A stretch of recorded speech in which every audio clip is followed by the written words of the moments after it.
Ouais, ouais, ouais. Et je suis d'accord avec toi sur LinkedIn, et il y en a peut-être d'autres qui se sentent concernés par ça, hein. Est-ce que ceux qui n'aiment pas LinkedIn, écrivez-moi, j'aime pas, en discussion, comme ça je verrai. Pour moi, LinkedIn, jusqu'à fin 2019, c'était un réseau social de professionnels en costard, cravate, où juste tu postais, bah écoute, hey, j'ai eu une promotion, ou un réseau social où les gens disaient, bah écoute, bon, j'ai besoin d'une alternance, prenez-moi. Pour moi, c'était juste ça, j'avais compartimenté LinkedIn sur ces deux choses-là, et ça m'intéressait pas du tout. Mais l'année dernière, j'ai lancé plus sérieusement un autre business en ligne, et je me suis dit, ah, après avoir fait mon étude de marché, entre guillemets, je me suis dit, ah, je pense que il y aurait pas mal de mes clients qui seraient sur LinkedIn. Donc je me suis dit, bon, bah, je vais donner une autre chance au réseau, et je vais essayer de l'utiliser en ma faveur. Voilà ce que j'en ai tiré. LinkedIn, c'est un réseau incroyable. Pourquoi?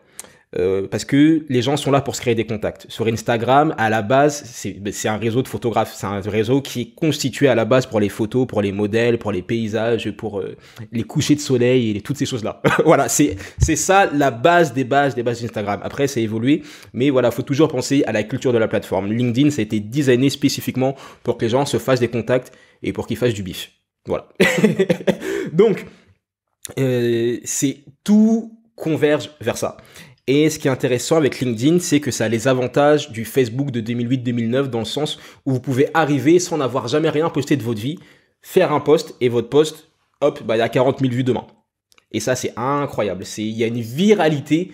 J'aime plus trop parler de viralité en ce moment avec ce qui se passe. Mais bon, voilà, c'est le terme il y a une viralité qui est énorme sur LinkedIn. Donc, LinkedIn peut changer votre vie dans ce sens-là. Ça peut aller très très vite, et encore plus si vous n'avez pas de budget, par exemple, à mettre sur la publicité, ou que vous n'aimez pas forcément, je sais pas, créer beaucoup de contenu.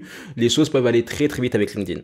Et ce que les gens aiment bien sur LinkedIn, bon, bien sûr, il y a les gens qui ont fait plein de choses, qui ont trouvé des vaccins à 24 ans, comme tu dis, mais t'as aussi des personnes, et ça c'est un contenu qui fonctionne énormément, qui vont juste partager les coulisses, qui vont partager un peu, qui vont un peu faire des making-of de ce qu'ils entreprennent, de ce qu'ils ont, des erreurs, de leurs échecs, des difficultés, et de toutes ces choses-là. Le storytelling, si vous savez raconter des histoires, ou même si vous apprenez à raconter des histoires, parce que ça s'apprend également, vous pouvez pas perdre. LinkedIn, c'est extrêmement puissant pour ça, et les gens aiment ça. Et si vous créez du contenu, et si vous pensez à créer du contenu, s'il vous plaît, n'hésitez pas, parce que le contenu, ça va changer votre vie. Sur LinkedIn, il y a très très peu de personnes, je vais pas vous donner de pourcentage parce que je suis pas un matheux et j'oublie à chaque fois les trucs, mais de personnes qui créent du contenu.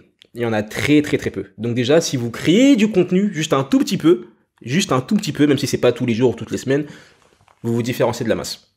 Et ça, c'est extrêmement puissant. Et les gens viennent voir les gens qui créent du contenu. Les clients viennent comme ça, les entreprises viennent comme ça, c'est extrêmement puissant.